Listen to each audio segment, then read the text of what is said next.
On va commencer à louer. Si quelqu'un d'autre veut parler aussi, sentez-vous libre. Moi, comme j'attendais que les gens viennent, la sœur Frédéric veut parler. Oui, si c'est possible. Voilà, je rends grâce à Dieu parce que j'ai reçu un don. Donc je ne sais pas qui a donné. Mais en fait, l'or et l'argent appartiennent à l'Éternel. C'est sûr. Donc je bénis mon Dieu. Amen. Donc voilà, quand je disais à la sœur Nadine, je me posais la question, qu'est-ce que je vais faire avec cet argent? Parce que franchement, Dieu pourvoit. Et le frère, il a insisté, le frère Paul, son mari, il a insisté, il a dit, prends, c'est les bien-aimés qui donnent. Donc j'ai dû obéir, j'ai pas compris. Mais qu'est-ce que je vais faire avec ça? Je comprenais pas. Donc on m'a conseillé à ce moment-là, écoute, quand le Seigneur va te diriger, de la façon comment tu dois faire. Donc dans mon cœur, j'ai dit, qu'est-ce que je vais faire avec cet argent? Parce que pour moi, j'en ai pas besoin, la vérité. J'en ai pas besoin.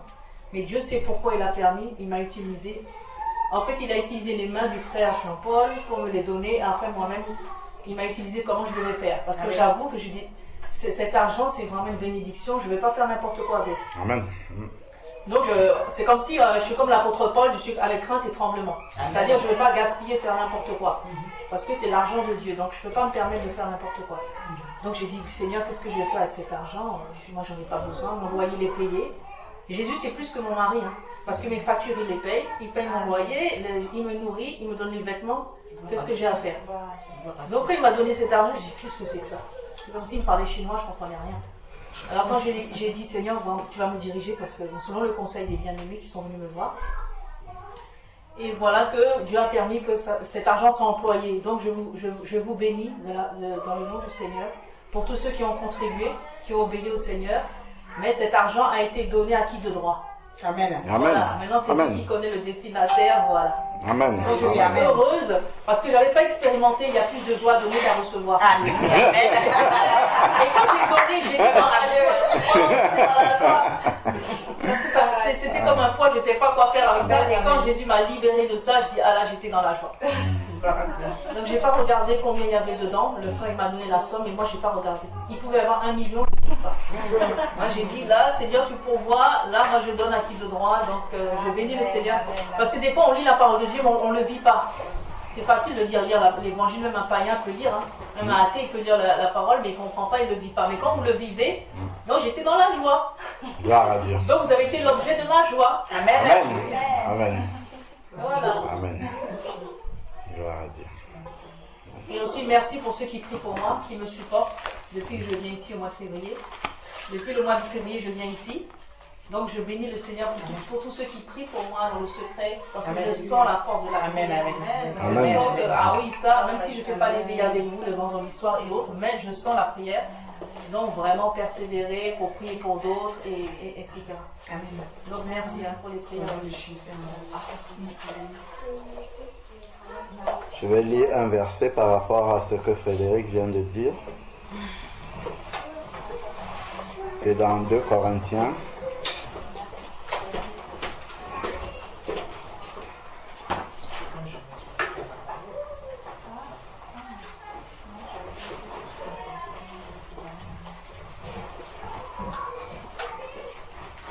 C'est un message d'encouragement par rapport à la volonté du Seigneur sur le fait de donner, de recevoir. 2 Corinthiens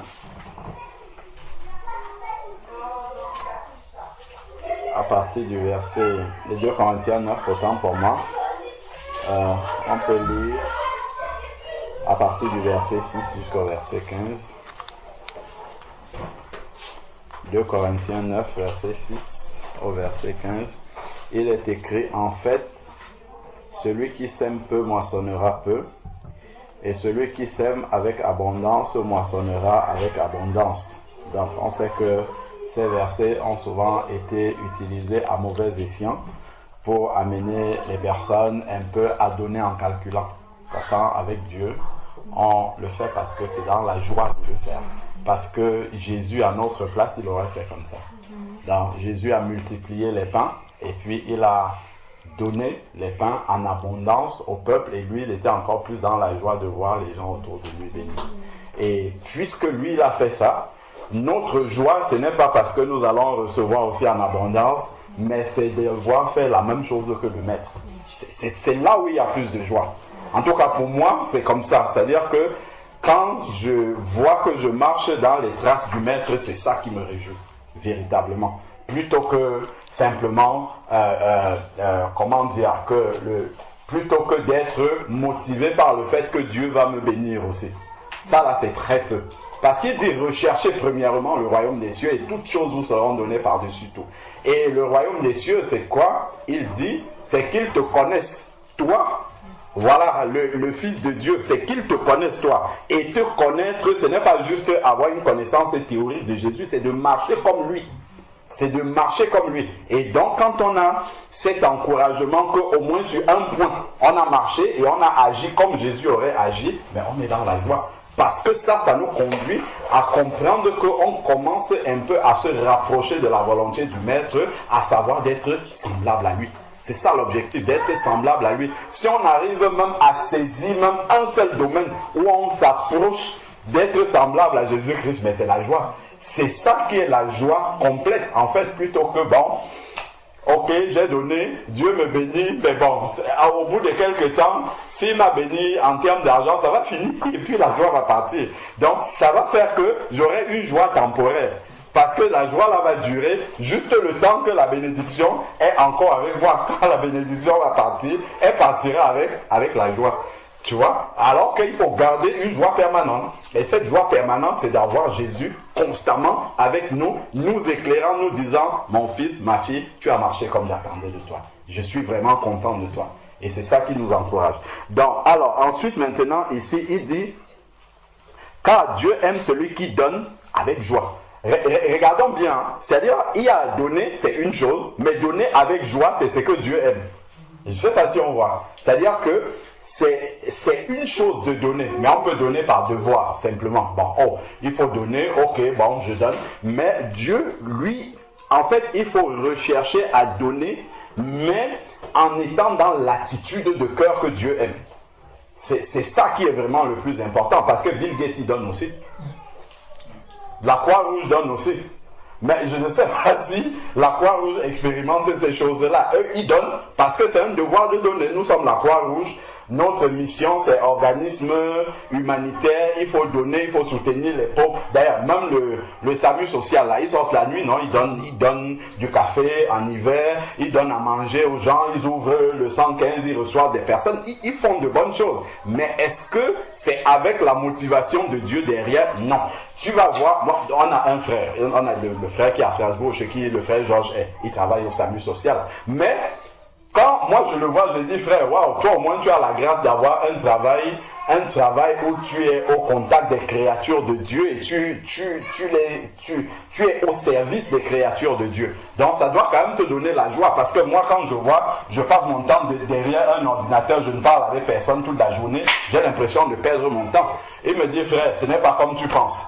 Parce que en fait, lui, il travaille pour de l'argent. C'est-à-dire que même si il aide des créatures de Dieu, mais le fait qu'il y ait un patron devant, un salaire derrière, ça ne lui procure pas vraiment la joie dont on parle ici. C'est pour ça que je dis que ce soit le SAMU social, que ce soit la Croix-Rouge, tout ça, ça n'amène pas finalement ce que Dieu voudrait ici, là, que ça puisse apporter à l'homme. Il dit, Dieu aime celui qui donne avec joie. C'est-à-dire que la joie est dans ton cœur de voir que ce que j'ai sorti là, ça va aider mon frère, ça va aider ma soeur, ça va faire quelque chose dans sa vie, ça va lui donner un coup de pouce, et c'est ça qui m'encourage. Tu vois, plutôt que d'être dans un calcul à l'intérieur de mon esprit et me dire, ah, si je donne 100 €, Dieu va me donner 1000 €. Je multiplie par 10. Si je donne ça c'est un calcul. Même si Dieu me donne les 1000 € là, ça sera une joie temporaire, parce que les 1000 € ne durent pas jusqu'à la fin de la vie. Quand les 1000 € vont finir, les 1000 € vont partir avec ta joie en même temps.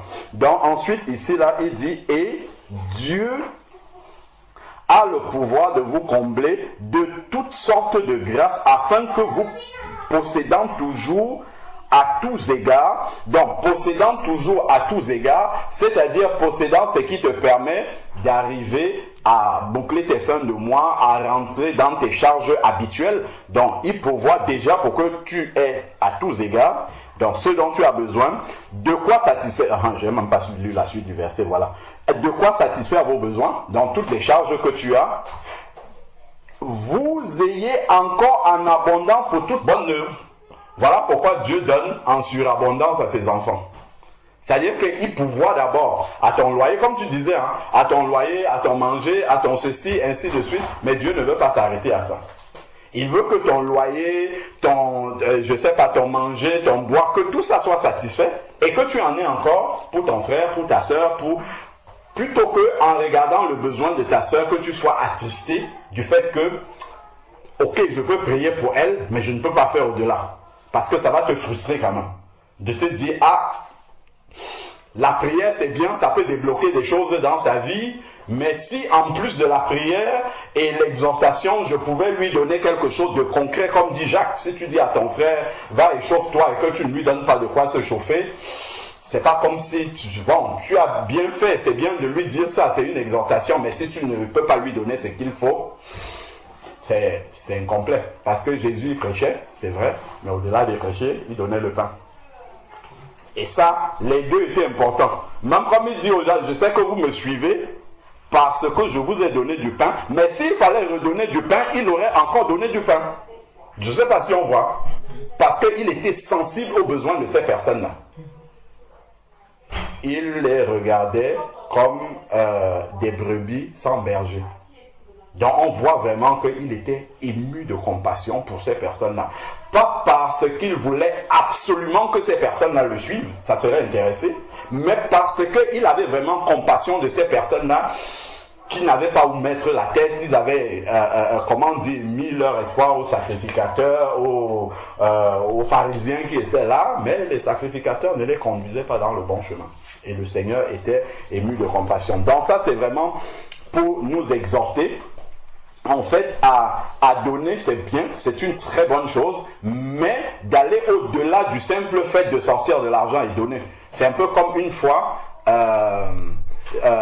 j'exhortais les frères, on était sortis en évangélisation et on avait rencontré un monsieur qui demandait de l'argent. Et puis un frère avait sorti de l'argent, il lui a donné et puis on partait. Je dis, frère, en fait, nous on doit faire différemment. Ce n'est pas juste sortir la pièce d'argent et donner à cette personne-là, c'est bien, c'est une chose. Mais tout le monde fait comme ça.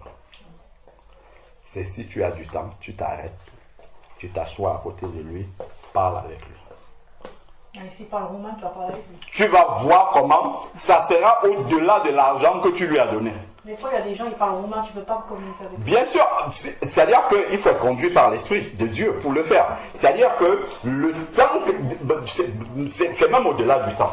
C'est-à-dire que l'abaissement que tu vas avoir, parce que tout le monde passe, on les voit. J'ai un frère, enfin on a un frère, hein, c'est un frère en Christ, qui a même fait l'école de théologie pour sortir pasteur, mais à la fin, à la dernière année, je crois il m'a dit qu'il était même 3e de la promotion.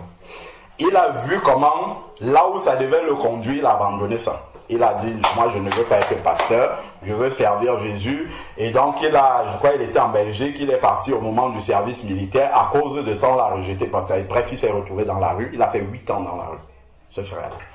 Et donc, ce frère-là, une fois il parlait, et il donnait en fait le regard qu'ont ceux qui sont dans la rue par rapport aux gens intégrés dans la société normalement. Et le frère disait que en fait c'est comme si pour les autres on fait partie du décor, on n'existe pas. Donc en fait on passe là, ils sont là, mais c'est comme s'ils n'étaient pas là. Et donc je disais au bien-aimé que si tu prends ton temps de t'asseoir avec une personne comme ça quand tu as du temps, et simplement lui demander comment tu vas, comment tu gères, comment ainsi de suite, ça va le toucher au-delà de la pièce de monnaie qu'il prendrait pour aller acheter une bouteille d'alcool et il se saoule et puis ça se termine là. Tu vois? Et ça, en fait, c'est ce qu'un enfant de Dieu peut faire au-delà. Oui, si tu peux donner une pièce de monnaie ou carrément lui ramener à manger, c'est encore beaucoup mieux si on peut ramener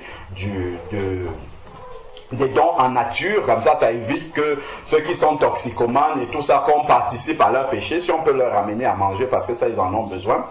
Et prendre un peu de temps pour parler avec eux, ça là, ça va apporter plus que de leur donner de l'argent comme tout le monde qui passe là.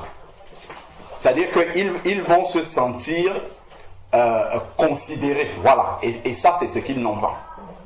Parce que la société les a oubliés complètement. Et donc, quand on vient et que tu t'assois, tu parles avec eux, tu prends le temps de discuter. Nous, on a déjà eu l'occasion de faire ça, de parler avec eux et même de les embrasser, comme ça. Ils sentent que vraiment, il y a des personnes qui peuvent encore les considérer comme des êtres humains. Et ça, c'est avec l'amour de Dieu qu'on peut faire ça. Et ça va au-delà simplement du don. On va plus profondément, en fait. Donc, et c'est comme ça que nous devons être animés de cet esprit-là, même quand on veut aider nos frères, nos sœurs, que ça ne soit pas juste de l'argent comme ça qu'on envoie par la fenêtre. Bon, allez, hop, je vois telle personne, il a besoin de tac, tac, j'envoie de l'argent. L'argent ne résout pas tout. L'argent, c'est bien, ça aide, mais il faut que derrière cet argent-là, il y ait l'amour qui accompagne le don. Et ça, c'est vraiment important. Les deux sont importants. Hein. Effectivement, s'il y a l'amour sans l'argent, l'amour ne va pas venir régler les factures de la personne. Si l'huissier arrive, ou bien, je ne sais pas moi, le créancier, il faut qu'il y ait l'argent pour résoudre ces problèmes-là. Mais maintenant, en tant qu'enfant de Dieu, au-delà de l'argent, il faut vraiment cet amour qui accompagne le don. Donc, Dieu aime ceux qui donnent avec joie, comme on disait là. Donc, voilà, et le Seigneur pourvoit au verset 8, pour que nous en ayons au-delà de nos besoins seulement primaires, mais que nous en ayons au-delà pour toute bonne œuvre. C'est-à-dire que lorsqu'on voit un frère, une sœur dans le besoin, la sensibilité est dans notre cœur, mais que nous ayons de quoi l'exhorter déjà en parole, mais aussi en pratique, en nature, que nous puissions également apporter à ces bien-aimés. Dans selon qu'il est écrit, il a répandu ses bienfaits, il a donné aux indigents, sa justice subsiste à jamais. Nous chantons souvent, mon Dieu, tes bienfaits sont infinis. Sauf que Dieu ne va pas forcément descendre du ciel pour faire les bienfaits là. Bien souvent, il passe par l'église pour faire ces bienfaits là dans la vie des personnes. Et c'est ce que tu étais en train de nous dire tout à l'heure. Que tu as juste été un transitaire qui a pris ce que Dieu a donné pour amener au destinataire. Bien souvent, nous sommes comme ça. C'est-à-dire que Dieu, il pourvoit, il nous donne, mais en réalité, ce qu'il nous a donné, ce n'est pas nous-mêmes qui sommes le destinataire final, c'est d'observer autour de nous, là où il y a des besoins, et être conduit par le Seigneur à aller pourvoir à ces besoins. Alors, donc, ensuite, maintenant, verset 10, le verset même que je veux lire, hein, qui nous concerne directement, c'est au 12. Donc, ensuite, maintenant, il dit, celui qui fournit la semence au semeur et le pain pour sa nourriture. Donc, c'est Dieu qui donne tout ça. On l'appelle Yahvé Jireh. Donc, vous fournira et vous multipliera la semence et augmentera les fruits de votre justice. Donc, en fait, le Seigneur nous garantit ici que ce n'est pas parce que tu as donné que ce que tu as va finir. Parce que bien souvent, on se dit, si je vais donner ça, est-ce que j'en aurai pour demain? Non, il ne faut pas s'en inquiéter. S'il y a besoin de pouvoir soutenir un bien-aimé, soutenir vraiment quelqu'un qui est dans le besoin, il faut le faire par la foi, en fait. Ayant la foi que, déjà ce qu'on a là, c'est Dieu qui l'a donné. Et ce n'est pas parce qu'il nous a donné que sa banque est fermée là-bas en haut et qu'il ne pourra plus nous bénir, qu'il ne pourra plus apporter pour notre subsistance. Donc, c'est ce qu'il explique là. Ensuite, maintenant, verset 11. Vous serez de la sorte enrichis à tous égards. Donc, en fait, quand tu donnes, tu t'enrichis. C'est contraire à ce que nous pensons. Hein. Nous, on pense que quand tu donnes, tu es en train de t'appauvrir. Mais Dieu dit que quand tu donnes, tu es en train de t'enrichir. C'est extraordinaire, quand même. Quand tu le fais de la manière que Dieu demande de le faire, c'est-à-dire avec joie, il dit, vous serez de la sorte, vous serez de la sorte enrichis. À tous égards, en vue de toute espèce de libéralité. Parce Parce que Dieu, il t'arrose pour que tu puisses arroser les autres aussi. Pour que tu en aies pour pouvoir arroser les autres. C'est ça. Mais si on fait comme le réservoir qui retient l'eau sans pouvoir redonner derrière, en fait ça, le Seigneur il ne prend pas plaisir à cela. C'est pour que ça puisse circuler, ça puisse couler et que les païens à côté voient l'amour de Dieu en action. C'est ça. Et ça, c'est aussi une forme d'évangélisation. Quand quelqu'un va arriver quelque part, il dit, ah, même dans sa propre famille, selon la chair, ah, j'étais dans telle difficulté, vraiment les bien-aimés m'ont soutenu, les frères et sœurs. Moi, je me rappelle concrètement, là, on va parler des gens qui sont loin. Je parle par rapport à moi, par exemple, quand j'ai perdu ma maman. Les bien-aimés m'ont assisté quand on a fait la réunion de famille avec mes frères et sœurs pour apporter ce qu'il fallait comme contribution pour le deuil de ma maman. Quand je suis arrivé, les frères, ils avaient défini un montant qu'on devait donner chacun. J'ai sorti le montant que je devais apporter. Moi, en tant qu'enfant de la maman, j'ai dit, voici ce que j'apporte. Voici ce que mes frères et sœurs ont donné en Christ. Quand j'ai posé ça, mes frères, ils étaient abasourdis par le montant. Et il y a un de mes frères qui n'est pas converti. Il a dit, waouh, c'est bien d'avoir des frères et sœurs en Christ. Moi aussi, j'aimerais avoir des frères et sœurs en Christ. Il a dit ça comme ça devant la famille. Et ça, c'est une évangélisation concrète. Et je me rappelle que avant même que la maman ne décède, les bien-aimés m'avaient donné une enveloppe. À ce moment-là, moi, j'étais encore ici. Et mes frères qui étaient au pays à ce moment-là ne sont pas convertis. Je leur ai envoyé cette enveloppe-là. Je leur ai dit, ça, c'est de la part des frères et sœurs en Christ. Et mon frère qui n'est pas converti a pris cet argent-là. Ils sont allés acheter un fauteuil roulant à ma maman parce qu'elle avait besoin d'un fauteuil roulant à ce moment-là. Quelque chose qui devait rester devant eux pour que tous les jours, quand ils voient ce fauteuil roulant, même quand la maman est décédée, il y a des jeunes du quartier, quand on faisait le déménagement de la maison de papa, qui voulaient prendre ça. On a dit non, ça là, ça c'est un souvenir, on ne peut pas donner ça à quelqu'un comme ça. Il y a une histoire derrière ce fauteuil roulant.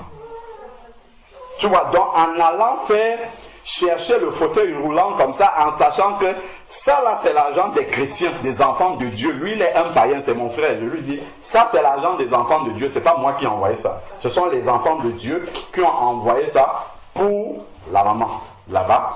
Ça en fait, ça leur parle parce que c'est concret, c'est de l'évangile concret. Pour eux, c'est pas juste tous les jours, ils nous parlent de Dieu, ils nous disent Dieu existe, ainsi de suite. Mais là, à ce moment-là, ils ont vu que derrière cela, il y a une vraie famille. C'est-à-dire que Dieu pourvoit au travers de cette famille-là. Et ça, c'était quelque chose de concret. Aujourd'hui, si je viens parler de Dieu, un de mes frères, s'il commence à dire les chrétiens ont fait ceci, je dis simplement, est-ce que tu te souviens quand maman était partie là? Est-ce que tu n'as pas vu les chrétiens en action? Tu vois? Et ça ferme la bouche directement.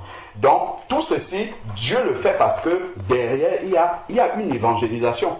Il y a une évangélisation qui se fait, même si ce n'est pas avec les mots Dieu vous aime, ainsi de suite, mais c'est l'évangile en action.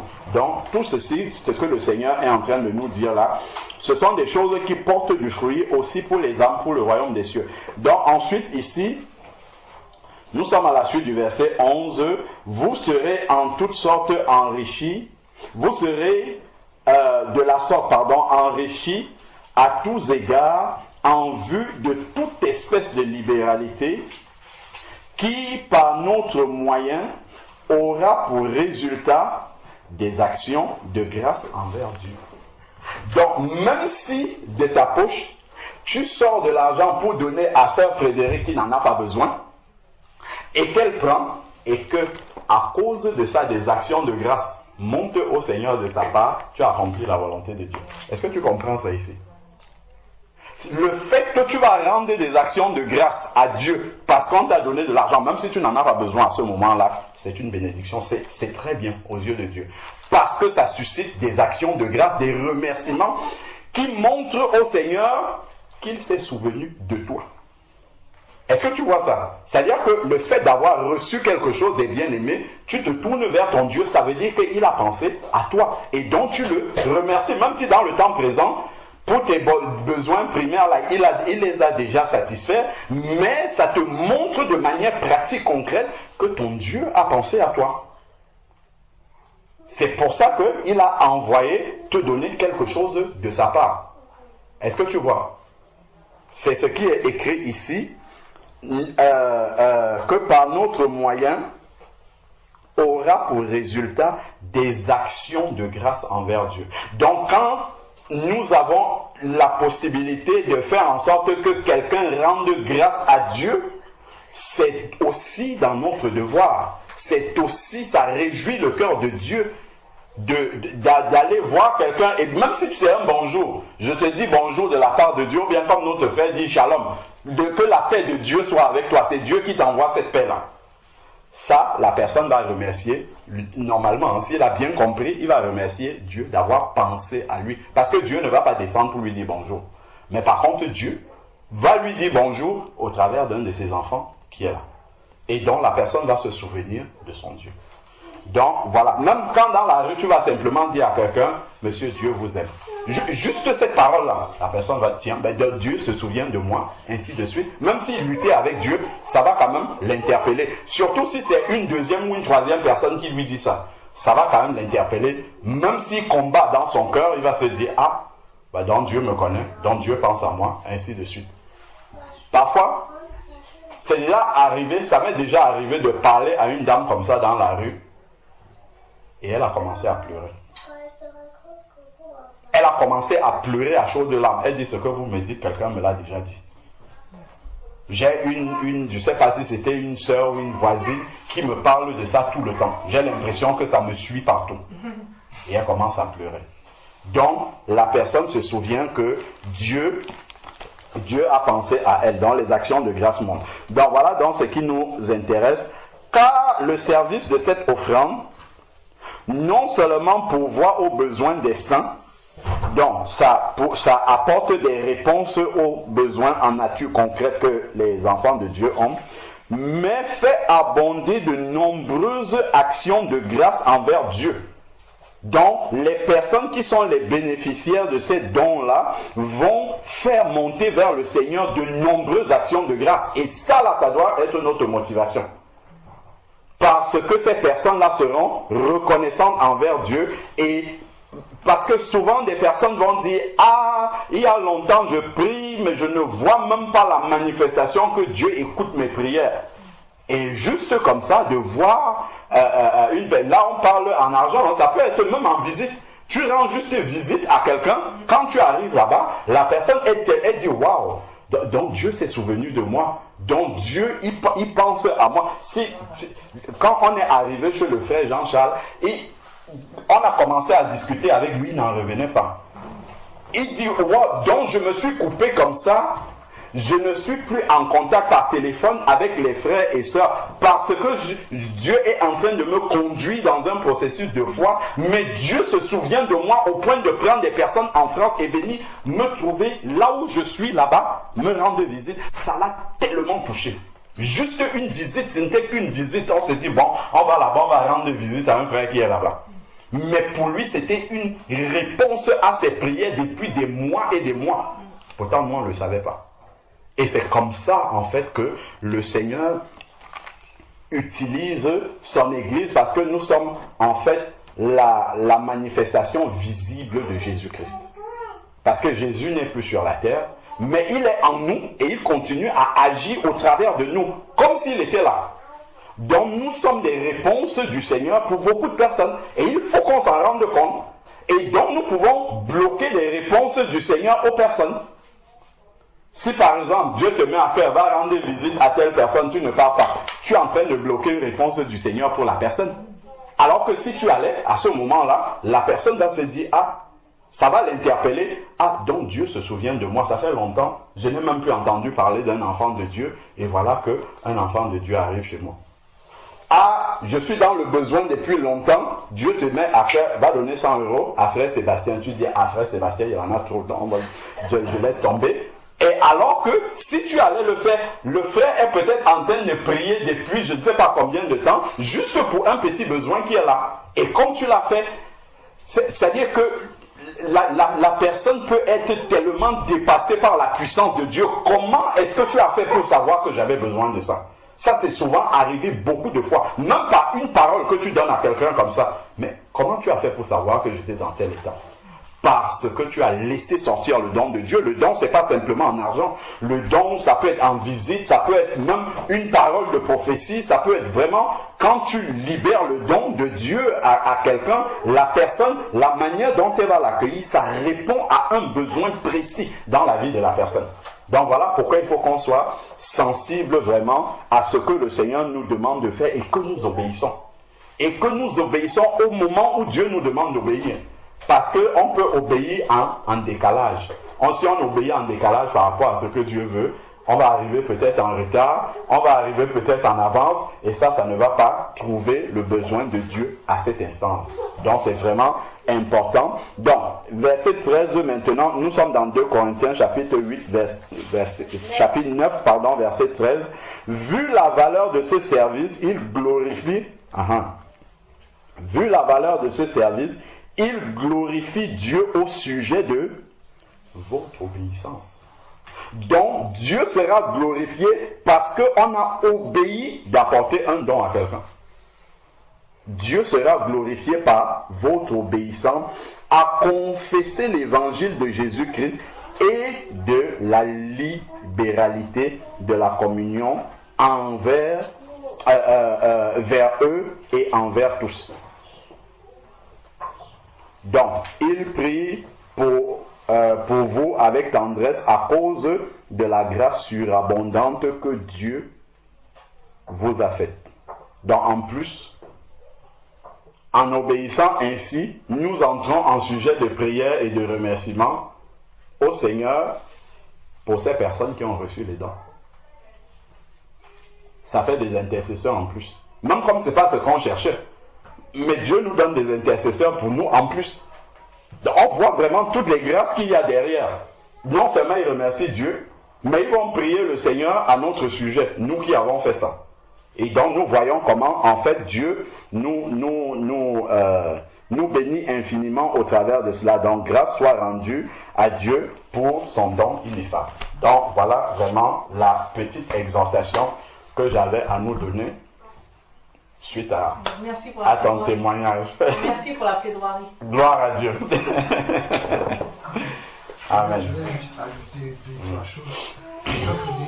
Quand on était chez toi, je te disais que tu as vu qu'on était dans le même esprit. Les mêmes choses que je t'ai dit, c'est les mêmes choses que le frère a dit, en allant encore un peu plus loin. De comment les gens ils vont intercéder pour nous qui avons fait ce geste-là que Dieu nous demande. Au fait, la soeur était... Je ne vais pas dire qu'elle était choquée. Elle était étonnée de voir que l'Église pense à elle. Et moi, je lui ai expliqué que non, normalement, c'est ce que l'Église doit faire. Amen. Ce n'est pas qu'on doit prendre l'argent de l'Église, on achète des grands placements, on achète des grands terrains, on construit des grandes églises. Ce n'est pas ce que les apôtres ont fait. Et nous avons partagé Acte 2 et Acte 4 de comment ils partageaient tous leurs produits entre eux tous. Et j'ai pris aussi un Corinthiens chapitre 16 et Romains chapitre 15 pour dire que nous devons assister nos frères qui sont dans le besoin et que là, c'est des choses qu'on fait depuis. Peut-être quand tu es arrivé à l'église, tu n'as pas encore eu l'occasion. C'est pour ça que tu ne le comprends pas parce qu'elle était un peu, je dirais, réfractaire. On a dû exhorter pour qu'elle comprenne et on lui a dit, même si toi-même tu ne sens pas le besoin, c'est sur toi que Dieu a posé son regard.